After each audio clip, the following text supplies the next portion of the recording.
Welcome back. During this video, I will cover the final 4 techniques in my 24 Techniques for Closing the Sale series. These techniques include the order sheet close, the relevant story close, the doorknob close, and the referral close. The order sheet close is first used when the presentation begins.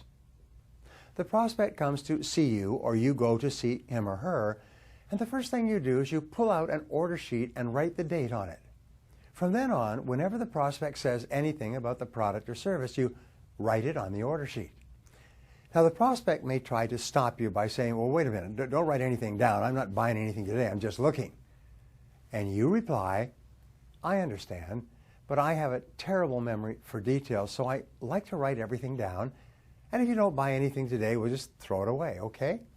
And you just keep writing on the order sheet. Eventually, the prospect gets used to seeing their information written on your sales contract. It becomes harder and harder not to buy when the sales conversation is over. Another way that you can use the order sheet close is to just pull out the order sheet and start filling it out at the end of the presentation. Assume the sale and begin completing the details. Now, the customer has to stop you from writing to stop the sale from proceeding. Then you say, could you give me the exact spelling of your last name for mailing purposes? If they give you the exact spelling of their last name, they've made the decision to buy. The next technique, the relevant story close, is a powerful closing technique because we make all of our decisions with the right brain. And the right brain is stimulated by stories and pictures. Whenever you can create a picture, as in the power of suggestion close that we talked about earlier, or when you can use visual sales aids, or whenever you can tell a story about your product or service, you can stimulate the prospect to buy. People will remember a story about a product or service for years, but they will forget all the technical details in 10 minutes. You can use a relevant story close when the prospect is having difficulty making a decision. You can use it in the middle of a presentation as well. You can tell a relevant story about another prospect who is hesitating about buying this product or service, and they finally decided to do it. And then explain how happy they are today that they bought it, especially if it costs a little bit more than the competition. The next technique is called the doorknob close. You use this close when you have almost lost the sale. You've made your presentation, you've given it your best shot, the prospect has resisted, the prospect still has that one major issue, that one major objection, and they're not telling you because they know if they tell you, you're going to answer it and make the sale. You've said everything you can think of. Is it the money that you're concerned about? How far apart are we? What do we have to do to make a deal today? But the prospect keeps saying, no, I'm not sure, I want to think it over. But he won't tell you what it is that's stopping him from buying. You know that he can afford it, and that he likes it, and he wants it, and so on. Finally, you say, Mr. Prospect, thank you very much for your time. I know how busy you are, and I appreciate your talking to me. I'll be on my way now. You close your briefcase, get to your feet, and go to the door. And as you get to the door, you put your hand on the doorknob.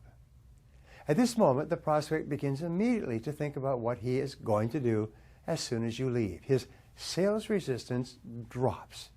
Then you turn around and say, oh, by the way, just before I go, I was wondering about something. I know that you're not going to buy anything today, but I wonder if you could just help me with my sales presentation. Could you tell me what was the real reason that you didn't buy today? Often the prospect will say, well, I'll tell you, the real reason was this. At that point, you take your hand off the doorknob and you go back in and sit down. You open your briefcase and you say, Mr. Prospect, I'm so glad you told me that. That's my fault. Obviously, I didn't explain that part of our offering to you. May I go over that point just one more time? Now you have the key reason for not buying, and if you can answer it effectively, you can close 50% or more of these lost sales. The last closing technique in this series is called the referral close. And the basic rule is this. You should never leave a prospect or a purchaser without at least 2 referrals to other interested parties. When you finish speaking to a prospect or a client, whether he buys or not, there are a variety of ways to get referrals. For example, you can say, Mr. Prospect, I know that you're not in a position to make a decision today, but could you give me the names of 2 or 3 other people who you think may be able to take advantage of this offer? Now, this is a form of the alternative close. Give him a choice between 2 or 3 referrals. The prospect will almost always pick 2 because it's easier. He will say, well, yes, I can give you a couple of names, and he'll give you the names. The prospect will always give you the first names that pop into his mind, people that he knows the best. These will be the names of people that he's very familiar with, people that he works with or associates with. You then say, Mr. Prospect, would you happen to have their phone numbers handy? They will usually have the phone numbers nearby. Now you've closed on the phone numbers. Then you ask, which of these prospects should I call first? You are using another alternative close. And he will probably say, well, call Bill first. Now he has answered affirmatively to 4 questions in a row. You then ask, Mr. Prospect, would you call Bill right now and tell him that I'm coming over? By this time, the prospect will say, well, sure. He will pick up the phone, call Bill, and then send you over to see Bill or whoever it happens to be. The reason why a referral is so much more powerful than a cold call is that with a referral, you have all the credibility of the person who is referring you. With a cold call, you go in with no credibility at all. And credibility, the amount that the prospect believes you, is the critical factor in buying. You need 100% credibility before the prospect will buy from you. If you get a referral, you start off with 90% credibility going in.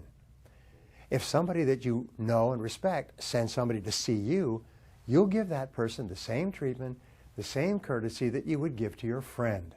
So always ask for referrals and never leave a presentation, if you possibly can, without at least 2 referrals. Here's another idea with regard to referrals. Go back to all of your previous customers. Call them up and ask them how they're doing. Are they happy with what they bought? Do they have any problems or questions? Is there anything that you can do for them?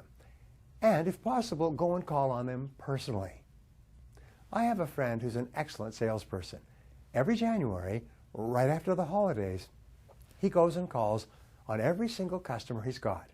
He spends 2 or 3 weeks calling back on the people who have already bought from him.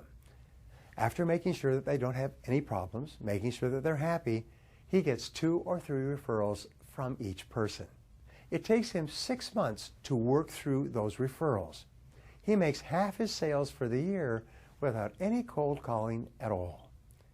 Any person who's been in selling for more than 90 days should be working off of referrals almost 100% of the time. Referrals that people give you or referrals that come to you as a result of good things that you've done in the marketplace are worth their weight in gold. Now, the 24 techniques that I've shared with you in this series are the best closing techniques of all time. They are vital sales tools, and they have to be mastered through study and practice. Remember, the more tools you have in your sales toolbox, the more likely it is that you are going to make lots of sales. For some fields of selling, you'll only need 2 or 3 closing techniques, and you'll use these all the time. But the more closing techniques that you know, the more competent you will become at closing. And here's a final piece of advice that's helped me dramatically when I started my career, and it's simply this. Use throwaway presentations to develop your sales closing skills. Whenever you get into a presentation with a person who you know is not going to buy, and you know you have nothing to lose, throw the whole book at them. Try out every closing technique and every qualifying technique and every objection answering technique that you can think of. You only really learn sales techniques by using them face to face with a live prospect. When you meet a person who's not going to buy, develop your skills by using them all with that person. In these throwaway presentations where you just sit in there and work away until you literally get thrown out, you will learn more and faster about how to close good prospects than in any other way. The key to sales success is to act boldly and to close boldly. In other words, ask for the order boldly and with complete confidence. Ask it like you confidently expect the other person to buy. Ask as though it were impossible to fail. Ask the closing question like it is inconceivable to you that the person could say anything but yes. And practice your voice. Practice your tone. Make sure that you look like $1 million. Make sure that your voice is strong and bold and clear when you ask. Speak strongly.